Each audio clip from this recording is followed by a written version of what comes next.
Hey, everybody. Welcome back to another episode of the Smart HVAC Marketing Podcast. My name is Eric Thomas. I'm the host of the show. And today we are joined by Roland Ligtenberg from Housecall Pro. Roland, how you doing? Hey, man. How's it going? Good to see you, Eric. Absolutely. Thank you for joining me today. Yeah, no, definitely. Awesome. Well, we're about to dive in. This is going to be an awesome episode. I'm excited to share with you all a little bit more about Housecall Pro, learn from Roland a little bit about the origin of the company, origin of the product, and how it can help contractors grow their business. I will go ahead and say before we get started, if you're interested in anything that you hear today, you feel like might be able to benefit your business, and you think Housecall Pro might be the tool for you, you could visit housecallpro.com/rival-digital and receive 50% off your first 3 months, which is a pretty sweet deal. So if this piques your interest at all, definitely go get a demo and check it out. So without further ado, Roland, why don't you introduce yourself for our listeners? Tell them a little bit more about Housecall Pro and really what it is. Sure. Yeah. My name is Roland Ligtenberg. I'm one of the co-founders of Housecall Pro. We started the business back in 2013 and we launched Housecall Pro in 2015. So we've been out and about for the last 6 years or so. We've been growing super fast. I would say we specialize in the core mechanical trades. So think HVAC, plumbing, electrical. But we have about over 70 other verticals or trades that we help, all the way down to, we got window washers, home cleaners, handyman. So you happen to be anything where you're delivering a service at someone's house, our software can actually work for you. So it's for anyone that actually goes and does house calls. Those are kind of our target market. I would say our claim to fame, what was different about us when we launched in 2015, we actually launched mobile first and mobile only. So a lot of other software out there that kind of build this big web platform, and then they kind of bolt on an app, kind of almost as like an afterthought. But in reality, for most of our folks that are using our software, they're using it on their phone. And so we started there first and then slowly actually built the web platform. So I'd say in the beginning in 2015, we were really good for owner operators. And now we're great for any kind of shops, 5 to 20 trucks. We've got a couple 50, 90, 78. Like we've got some other really big shops using us as well. But really for anyone that's kind of small to mid-size, we're going to be a great solution for you. So that's kind of the target. I'd say now we have about 20,000 or more home service businesses using our software. So it's quite a bit. And it's all across the US and Canada. So if you're listening from Canada, yes, you can use Housecall Pro. If you're listening from Australia right now, you can't use it yet. So we're not international. So up in US and Canada. And so for our platform, I would say our really competitive advantage is just the ease of use. It's really easy to use, really easy to get up and running. I would say for new people that you hire into your business, it's really easy to train them on it because it's not ultra complex. And the reason behind it, and really the real secret sauce, is everything's built on top of Google's material UI design. So that's nerd speak for we're just taking Google stuff and reusing a whole bunch of things. So that little hamburger menu that's got the 3 things, yep, it's going to be a menu. You guessed it. The little settings, the little cogs wheel, yep, if you click it, you're going to get more options. So a lot of things are going to seem really familiar right out of the gate if you're using any Google products, whether it's like a Gmail, a Google Calendar, et cetera. So it's really easy for new people to learn. So you don't have to spend a lot of time training them on it, which saves you just a lot of time and frustration when there's new people come to work for your business. And I've heard of other softwares where people have just outright quit. They're like, no, not doing this. I'm out. So that being said, if you fit in those buckets, if you're in those core mechanicals, if you haven't checked out Housecall Pro, or maybe you have and it's been a year or a couple years, we've quadrupled the team in the last 7 or 8 months. So we're building super freaking fast. That means you're going to see new stuff. So don't just think of Housecall Pro as like one snapshot. It's constantly evolving and growing. It's not like we just build the software and we're like, okay, now all we're doing is selling it. No, because it's subscription software. We're constantly evolving, constantly building, adding new features, refining existing ones.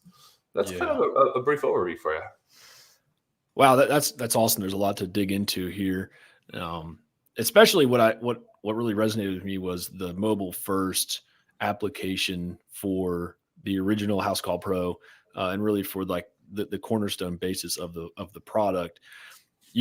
What you had said was so spot on. There were so many, back when like CRM started taking off, there were so many people making solutions, starting to make them, and it was only something you could access on a computer. And as we know, most home services contractors are not lugging a laptop into the home with them. They're typically either have an iPad or an iPhone or a mobile device of some sort. And then because so many of these other tools had made it kind of hard to access on these devices, you would have people with like the laptops in their van, and they're like, hold on, got to go out to the van real quick and type it up and then come back, versus just having the iPad there.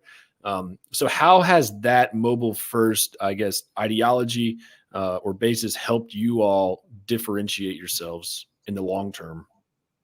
Yeah, I would just say in general, because it's something that we've spent a lot of time on, and that's kind of our backgrounds before we started Qualcomm, or before we started Housecall Pro. We're at a company called Qualcomm, which makes mobile chips for all the phones. Any phone you see out there, Qualcomm's making some money off of it. And so we started there. And so that helped us grow really quick, mainly because it's just, like I said, really simple, easy to use, but also easy to get started. So a lot of folks that come to us have either like a QuickBooks account and maybe like Google Calendar. Maybe they're using like Square or something, sort of coming from kind of a duct taped together solution, which is not bad, but it's a great place to start. But now they're looking for something that's a little more all-in-one, or they're coming from some older software, that either looks like it's kind of like Windows 95-y, and it's really like chunky looking and hard to navigate and not very intuitive. So they're coming from there. Either way, we make it really easy just to get started. And so it's, if you have your data inside of something structured like QBO, you literally connect it. We can reconstruct your entire customer history, all the profiles, everything inside of Housecall Pro, right when you sync with it. If you don't have it, we can help you import everything from customer list, customer history, to your price list. So we can help you either way. But I would say typically people get started with us when they're like, yeah, I want to press the go button. If you're a smaller company, maybe a 1, 2, 3, 4, 5, you're up and running in less than a week. If you're maybe a little bit larger, you're up and running in less than 2 weeks. So there's some other companies out there that'll tell you, oh yeah, here's your 3-month onboarding plan, and here's how many hours you need to spend, and you're like, what? I need 2 full-time people in the office just to like handle this beast, and so for us, if you want to get going, you want to get going fast. It's not super complicated, and it doesn't have to be. It doesn't have to be like that. You don't have to pay a ton of money for something either. So for us, like, we really fit that great niche between, someone that's starting a side gig and really they're, the size of the company is 0 because they're just doing it on the side, to someone that's like 20 trucks. Like that's our bread and butter right there. And beyond that, if you're a bigger company, you happen to be listening, you're curious, there's a bunch of other bigger companies using us as well. So I'd be happy to refer you over to them and tell you why they picked us too. Yeah. So let's dive into some of the features and some of the integrations and benefits of Housecall Pro. So I guess, what are some of the key features of the tool or the program? Yeah, I mean, I think there's all the things that are kind of like the need to haves, and then you have the nice to haves, And so in like in the need to haves, you've got everything to do all the scheduling, the dispatching, all the invoicing, kind of collecting payments, all the consumer experience. So the on my way text, which is a really nice one, it shows they're on the way. All the automations kind of in between, the ability to send and text invoices, not just email them. People just pay it way freaking quicker on their phone. So there's those which are, I say, almost table stakes to this point. Like if you're using something and it doesn't do any of the things I just mentioned, switch like right away. No doubt. And then I'd say there's some really nice to haves. We have integrated financing built in with a company called WiseTac, and it's a really easy consumer experience. I would also say we've got our sales proposal tool, which helps you kind of do the good, better, best, or if you've got, multi-star options. Like that's, at this point, you should be doing that with every single bid, not just giving one bid. I would also say, we have a ton of integrations available, not just already pre-built, but also we've got an API that's open for anyone to build on top of. So this is great for working with folks such as yourself that are a little more advanced. You might be working with Rival, doing your digital. You might be wanting to measure the return on your ad spend, and so with the open API, if you're on the Excel account, anybody can connect to your account and you can build on top of it. So what's nice about that is obviously, when you buy your iPhone, you get it preloaded with all the Apple apps, but you always go and customize it. Like I hate Apple Mail, so I downloaded Gmail, and I hate Apple Calendar, so I downloaded a little app called Fantastical, and so I go and customize my app. So what's nice about Housecall Pro is out of the box, it works amazing. And if you want to connect it with some other apps, because we have a Zapier integration, because we have the open API, you can truly build anything on top of it for anything that you do that's custom or different than other companies. And that helps make it work for all kinds of companies of all different kinds of sizes that are using probably multiple tools, because there are some other great tools out there that aren't just field service management apps. Yeah. I like that you guys have that open API. I didn't know that. And now I'm excited because we have a few clients that are using Housecall Pro, and I'm excited to try a few ideas out that I've had for developing WordPress plugins that work with, a tool like Housecall Pro, which would be really cool. And I also like the ability to track the return on investment. So how does some of that tracking capability work? Sure. Yeah. So if you're working with an agency like Rival, for example, you're spending X amount of dollars.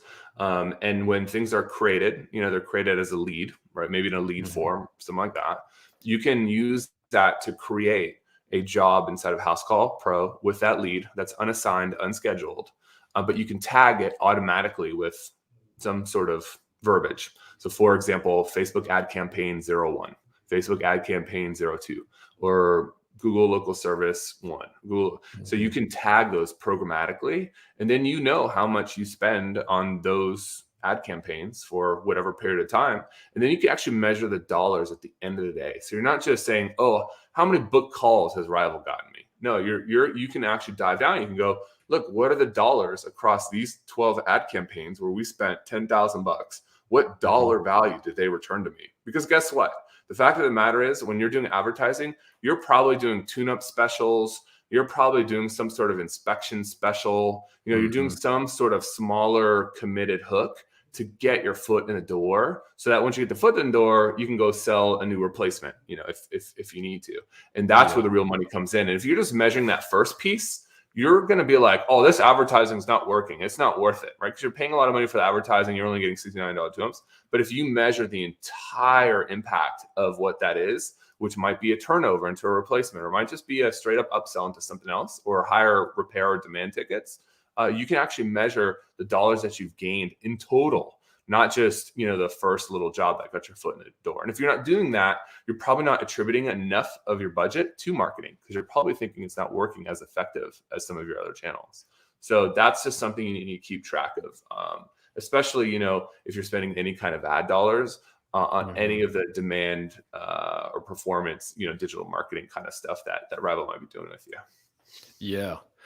Yeah. And so speaking of advertising, like demand generation type stuff with whether it's Google ads, just plain old search ads or LSA ads or whatever it may be, how does Housecall Pro integrate with those type of those tactics, if you will? Because if I remember correctly, Housecall Pro will integrate with Google My Business, or at least for the LSA ads. Is that correct? That's right. Yeah, there's only 2 companies that integrate with it, and we're one of them. And so when you integrate your local service ads with Google into your Housecall Pro account, you'll essentially get a widget on your booking screen, which looks like a little calendar. So it won't just be a phone call, which is what everybody else is going to have. You're actually going to get a little booking calendar. And if you're familiar with booking like restaurant reservations in Google, if you type it in, you click reserve a table, and the bottom it says powered by OpenTable. Well, that's where Google's getting the data from. But when you're doing it with LSA ads for home services, you'll see powered by Housecall Pro on the bottom. But what's nice is consumers are already booking things online, and they won't want to talk to anybody. They just want to book it. They'll talk to you after they book, but let them just book online. Right? It doesn't have to be the perfect time, the perfect place, with the perfect technician, with everything all perfectly lined up in dispatch. But consider it as a really well qualified lead that went through an entire funnel to book you, right? That you should be treating like gold, because it is gold. Those are really good. But you get that booking calendar only when you're integrated with Housecall Pro, and that's unique because we've invested a lot of engineering resources to be able to do that integration. So if you're out there and you're spending any kind of money, from all the different ad sources, and you probably know this too, LSA probably performs the best from a lead quality perspective. And so if you're not doing it and you're spending money elsewhere, you got to make sure you get that Google guaranteed badge, and then you start spending some money on LSA. And if you don't know how to do that, I'd go hit up the folks over at Rival. It's pretty easy to get going. But you also want that integrated with your, with your CRM, with your field service management app. So there's only 2 that can do that, and we're one of them. Yeah, that's awesome. And I appreciate the promotion there for us. I agree. If you need help with your LSA ads, definitely hit us up. We've been doing it for a while. Actually, since it started, kind of got in with it a little early. So yeah, definitely good leads there. And I think that you're absolutely right with consumers when they book on their own. I think the quality of that is going to be 10 times better for one particular reason. And that is because when dispatch or your CSR is calling the lead, the CSR or the person in your office is going to try to get them to book for the time that works best for the company, which you're going to say, can you do Thursday at 10? No, I have work. Can you do Friday at 2? No, I got to take my dog to the vet. But when you give the power to the customer's going to go on there and look and say, oh, I'm free Wednesday at 6 o'clock. So now you don't have to do all this back and forth with finding times. You let them pick the time, and then you let the dispatch and CSR figure out the rest of the stuff on the back end.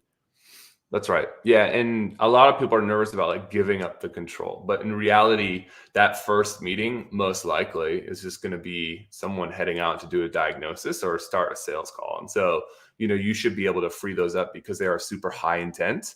You should make sure you're actually getting to those first and moving some other things around in the calendar to accommodate for those, because those are the ones that are going to generate new business for you. You've already closed, right? The other things that are potentially on your calendar. So don't be afraid to just let it book, because if it doesn't book with you, it's going to book with your competitor. If it books with your competitor, they're going to spend more money on ads and crush you more. So it's one of those things where right now you've got the ability to be a first mover. You got the ability to be an early adopter. You get the ability to go start dominating a market and feeding Google the data, which it loves. And it does it with our integration. I mean, if you do that, you're gonna rank higher. You're gonna get more jobs, and you're gonna kind of siphon away those jobs from your competitors. Right? You not just want to win them. You want to make sure that you're also kind of taking it away from your local competition, because otherwise they're going to use that against you, right? They're going to fund their coffers and they're going to go back to battle with you. So if you're not doing it, you're not doing it now. It's still an early adopter phase, but I would say don't let it lag too long before you make the decision to go give it a shot. Yeah. So speaking of early adopters and new trends in the industry, what are some things that you're seeing over on your end as far as trends or just general direction of where the HVAC industry is headed? Yeah, I think one trend is everyone that's closing a lot of business is using financing. So almost everything gets financed. And I would say it's not necessarily even that for a homeowner, you can't afford it, and that's why I need financing. It's just nice to pay things on a month-to-month basis because it allows you to stretch out your dollar. And so, do I want to dip into my cash reserves, or can I, to get that new HVAC system I wasn't planning to buy? Yeah, I could. But, if you offer something to someone for $150 or $250 a month at good rates, right, that are cheaper than a credit card. Because remember, credit cards will come in at an APR anywhere between 15 to 25% ish, and a lot of these financing companies will come in anywhere between 6 to maybe 12% on someone that's got decent credit, right? And I'm not talking like 550 FICO scores here, guys. Like those are people, like if you're dealing with those types of customers, you're probably hitting up the wrong demographic. But I'm talking people that are qualified, have 700 scores or over, that actually like have decent credit. The financing fees are actually really cheap. And then the finance fee via our integration is cheap too. It's 3.9%. So it's pretty much the same as taking a credit card. You build that into your cost. That one's never going to change. And then the variables on the homeowner side based on their credit. So if you're not offering financing as a trend, you're probably losing deals to people that are offering it. So make sure that's a part of kind of the stack that you have to offer on every single bid that you go on, because you never know. And just judging by the Zillow value of someone's home is such a poor way to evaluate someone's ability to pay or not. It's an indicator, but I mean, remember, there's people that live in really big homes that are completely cash poor, and there's people that live in small homes, that are doing just fine. So don't just use that as your basis for your like, oh, are they qualified or not for financing? Just offer it to everybody because it never looks bad. But say that's a big trend. I would say if you're not offering service agreements or memberships, anything that has a recurring dollar amount by now, you're really falling behind, because In this world today, most of the things that I pay for are on a subscription basis. Obviously not groceries, but even groceries you can get on a subscription now. Like there's a reason why everything's moving to a subscription. So help build some recurring revenue into your business. And maybe it's not just about the dollar amount, but once you win that customer, it's so much easier to keep them and hold on to them than it is to advertise for a new one. So even if you are just breaking even on the cost of sending someone out once a year just to tune it up, you're really giving yourself an opportunity to get in the door at least once a year. And for those of you that are truly interested in growing your business, you're probably thinking about adding a new business unit. So you're probably thinking about, okay, I've got HVAC, let me add plumbing, or I'm plumbing, let me add HVAC, or you're trying to add an electrical or maybe even solar. And so any opportunity you have to get a foot in the door, and if you already have that consumer's trust, you have an opportunity to win business for your other business unit. So don't discount it and just think like, oh, this is only for HVAC, this is only for that kind of, it's not true. We see all kinds of businesses using this kind of methodology. We even see carpet cleaners using this, where they're like, hey, look, Eric, you got to get your carpet cleaned twice a year. So this package includes 2 cleanings per year for $40 a month. For $40 a month, and now I don't have to worry about my carpets again. That's freaking awesome, and so they're doing great. And so now all of a sudden you're paying $40 a month. They've got recurring revenue, whether they do work or not, because it's on you to give them a call back. So consider those kinds of things for your business. If you're not doing those right now, hopefully you've got a way to do it. Do it manually if you have to. But obviously, if you use something like Housecall Pro, it'd be a lot easier to just do automatically for you. Yeah. So does Housecall Pro, are contractors able to set up financing through Housecall Pro? Yeah, so it's integrated directly into Housecall Pro with one of our partners that actually does the financing. It's called Wisestack. So once you've been using Housecall Pro for about 3 months or so, or you're already established business, so you can upload your business history, just click apply. And then they'll go in, they'll essentially underwrite your business to be able to offer loans, right? So you don't just have like fly-by-night people just offering a bunch of loans to people and taking off.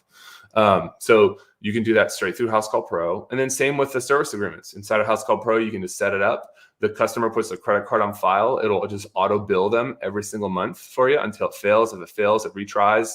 If it fails too much, then ask the customer, hey, Eric, please update your credit card. Otherwise, your contract's going to expire. Right. So like it does it all that kind of recurring stuff for you automatically. It's going to just save you a ton of time, because doing it by manual and writing people's credit cards down on like a piece of paper, like that's a recipe for disaster, and also illegal, by the way. So just be very careful if you're doing that. Yeah. Awesome. I appreciate that insight. I think I always like to see what everyone's seeing, because we have guests on the show from all over the country. So, and we found that in California, you all tend to kind of see some of the trends before we do over here on the East Coast. Same with people in Texas and some of the areas where climate is more, I guess, rigid and kind of up and down, humid, hot, wet, all that good stuff. So it's cool to hear what everyone has to think or what they're seeing. So the last thing I really want to talk about here is that you all also have a podcast. So tell us a little bit about that. Sure. Yeah. So during COVID, we started building a podcast. It's called Pro Talks. You can actually find it on YouTube. You can search it up in whatever podcasting app you're using as well. So just search for Pro Space Talks. You can find it. We've had some fun guests on there. You should probably recognize like Mark Cuban or Barbara Corcoran or Simon Sinek or Jocko Willink, Alan Mulally. There's a whole bunch of cool folks who had the chance to interview on there. And they deliver some good insight, even though it's a little bit old now, because we concluded season 2, I forget, about 4 or 5 months ago, something like that. But there's just great content in there. So if you're looking for ideas and what kind of these titans of their own trades think about the home services space, there's some great stuff in there. So go ahead and check it out. Wow. So out of all the episodes that you've recorded, what's been one of your favorite episodes that's been put out? And then 2, what are some of the key takeaways that people listening to this podcast might be able to expect from your podcast? Well, you'll have to listen, but it's hard to pick, a favorite guest. I would just say it's pretty amazing to talk to someone, Alan Mulally. He was the CEO of Ford and Boeing. And so literally reporting to him, he was in charge of 3 million human beings, so imagine building a company that had 3 million people, right, that report to you inevitably. So, that is just such an insane scale for so long, for such 2 big, iconic, American companies that, the way that the interview goes and he kind of distills like how he does it, will actually surprise you. So if you listen to that podcast, you'll hear kind of about his red, yellow, green kind of methodology for keeping things on track. And so go ahead and give it a listen if you're curious. But there's definitely some things to learn about there, and maybe that you can take back to your own business. Awesome. Cool. So yeah, definitely go check that out. If you're listening to this, another great podcast to listen to when you're driving to the job site or when you're just working on a unit or you're in a crawl space and you're trying to pass the time until you can get out of there. I know a lot of contractors out there that enjoy listening to it. So it's a great podcast to check out. So Roland, last thing before we wrap things up here, if there's a contractor listening to this right now who is in their first, I'll say 3 years of business, what's some advice that you would give them to help get them on track to reach their goals? I would just say have a very curious mindset and always question what you're doing. So just because you've got a process right now that's working doesn't mean that it's necessarily the best one. Sometimes it's really hard to self-reflect. So also be self-critical. I would just say, go ahead and make sure that, every month, every quarter, do what's called a retrospective. Sit down with yourself, sit down with your team, and go put down kind of 3 columns. And the 3 columns, just put good, bad, and ugly. And just air it out with your entire team. What things went good, what things went bad, and what things are really bad. And you do that. And there's a reason why 2 of the 3 have more of a negative twist on it, because it's really easy to give yourself pats on the back, but it's harder to be self-critical or critical about your team.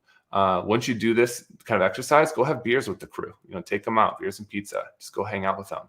That's a great way to always make sure that you're constantly being curious and checking in and making sure that there's not anything that's unnecessarily adding friction to the process. So if you can do that and you can spend some time with your team and be open and honest and have that retrospective time, you're going to make some really big changes to your business, almost not without trying, but just even being honest and putting it out there is important to build that trust and that functionality with your team. And I would say after the high season, so maybe sometime in September here, take some time with the team. They've been working really hard. Go get some beers and pizza and go in front of a whiteboard. Put those 3 columns and talk about it. What things went good this season, what things went bad, and what things went ugly, what things can use improvement. And then get some action items from it and get ready for next year. Yeah. Roland, out of curiosity, do you come from like a software or web development background? I do not. I'm actually not an engineer. I used to own a dive shop. I used to play professional poker. What else did I do? Did all kinds of stuff. So I was curious because when you're talking about retrospectives, that just it gave me flashbacks to days of doing web development. We'd have sprints, and then after the sprint, we'd have a retro. Yeah, and those are always, it just reminded me of that. Yeah, definitely a good thing to implement. We do that at Housecall Pro after every sprint. So we do the same there, but it works on all levels, right? In any kind of company. It's just, if you're into kind of Stoic philosophy, I'd say my last recommendation is, if you're looking for a book, I'd say go get this book here, The Daily Stoic by Ryan Holiday. It's a great book. It's super easy to read because you don't actually have to read very much. It's just one a day. So there's kind of one Stoic philosopher quote, and then it's kind of explained below. It allows you to think about it a little more. But if you're into kind of like retrospection and those kinds of things, it's not a religion, it's just philosophy. Just go ahead and read it. Super easy read, but that's definitely a book I highly recommend and I read every day. Awesome. Well, Roland, I appreciate you taking some time out of your morning, your early morning out in California to join me here on the podcast. Before we get going, what's a great way for someone listening to learn more about Housecall Pro and potentially sign up to get a demo? Sure. Yeah. I would just say, if you've seen Housecall Pro or you haven't seen it, if you're curious, go to housecallpro.com. Make sure you do the /rival-digital, because then you're actually going to get a deal. So I think he'll flash it up here on the screen, but it's just rival-digital. If you feel like you want to ask me a question directly, just feel to text me. So my number is 858-215-1512. Just shoot me over a text. Don't call me in the middle of the day because I'm probably going to be meetings, but shoot me a text. I'm happy to find some time to actually have a call with you. But yeah, if you want to ask directly or anything that kind of popped up that either inspired you about what we talked about today, or you got questions on how you can implement some things, I'm always happy to help. So you can always text me. But I would say if you want to sign up for a demo, I've got plenty of great folks that can go give you a tour of the software itself. Awesome. Well, Roland, I appreciate you joining me today. Thank you all for tuning in to another episode of the Smart HVAC Marketing Podcast. And before we dive, I want to remind you all that we will be at Service World Expo from September 21st to the 24th in Louisville, Kentucky at booth 1401C. So if you will be there, come say hello to us. We'd love to meet you and love to possibly record a podcast with you because we will be recording podcasts there as well. So without further ado, thank you all for listening. And until next time, you all be good. See you guys. Bye.